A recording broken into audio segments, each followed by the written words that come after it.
There's this little conspiracy hiding in plain sight, right inside the English alphabet. It's all about a letter that's leading a double life, a total master of disguise that's lurking in some of our most common words. I'm talking, of course, about the letter G. I mean, really think about it. How does one single character get to have two completely different sounds? It feels kind of random, right? Maybe even a little bit chaotic. But what if I told you there's a secret code, a hidden rule that actually explains everything? Let's just dive right in and listen. On one side, you've got this soft j sound, like in Georgia, gem, giant. And on the other side, you've got this hard g sound, gorillas, gardens, golf. It's the exact same letter, but it's clearly playing by different rules. So what's the deal? To solve this mystery, we're going to have to become linguistic detectives. And lucky for us, the biggest clue we need is sitting right in front of us, disguised as a totally normal advertisement. So here it is, our primary piece of evidence. Exhibit A, if you will. It's this old flyer for the Georgia Zoo. Now, it might look pretty ordinary, but trust me, it is packed with the data we need to crack the code of the letter G. Let's pull out every single word that has one.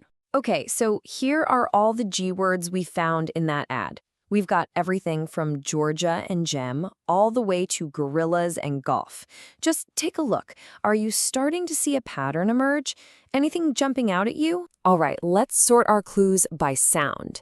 In this first column, we've got all the soft J sounds. And in the second, all the hard G sounds. Now, when you see them laid out like this, the pattern becomes crystal clear, doesn't it? Okay, here's your chance to crack the case. Look really close at that soft J column.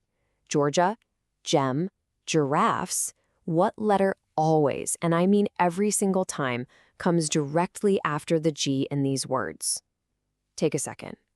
Look closely. And boom! There it is. That's the secret. When G is followed by an E, an I, or a Y, it usually makes that soft J sound.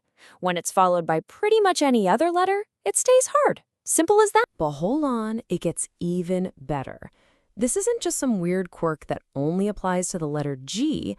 This whole E-I-Y rule has a twin, and it works on another letter you use constantly, the letter C. To prove it, we're going to get a little weird with this poem adapted from Jabberwocky. It's full of nonsense words, which is actually perfect for us. Because when you see words you've never seen before, you have to rely on the rule. And we can see if it holds up. And would you look at that? The rule works perfectly. It sorts these made-up words without a problem. Words like syntog and palmacephs have the C followed by an I or E, so you get that soft S sound. But in cumpish and culty, the C is followed by other letters, so it makes that hard K sound.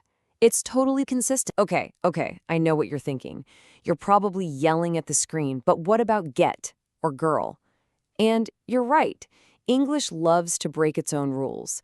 But the good news here is that for the G rule, the exceptions are almost all words you already know by heart. I mean, think about it. Words like get, give, gift, and girl are some of the first words we ever learn.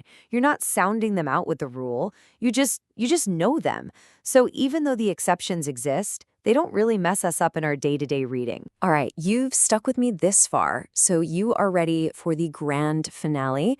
This is a real pro-level tip that explains a super common but kind of weird spelling convention. Have you ever actually wondered about this? We're all taught the rule to drop the silent E when you add a suffix like able. So why do we keep it in a word like changeable? It's not a typo, it's not an accident. That E is there for a reason. It's protecting the rule we just learned. Okay, follow the logic here. In the word change, that G is soft because of the E at the end. It needs that E. Now, if we followed the normal spelling rule and dropped the E to add able, we'd get changeable. And now we've got a problem. The G is followed by an A, which would force it to have a hard G sound, changeable. To stop that from happening, we keep the silent E. It's acting like a little bodyguard, just to protect that soft J sound. And once you see this, you see it everywhere. It's the exact same reason we keep the E in noticeable to protect the soft C, and in manageable to protect the soft G. It's this beautiful, elegant little system hiding right under our noses. So what we thought was just total chaos is actually a system, a really clever set of hidden rules, bringing order to the beautiful mess that is the English language. And it just leaves you wondering, doesn't it? What other secrets are hiding right there in the words we use every single day?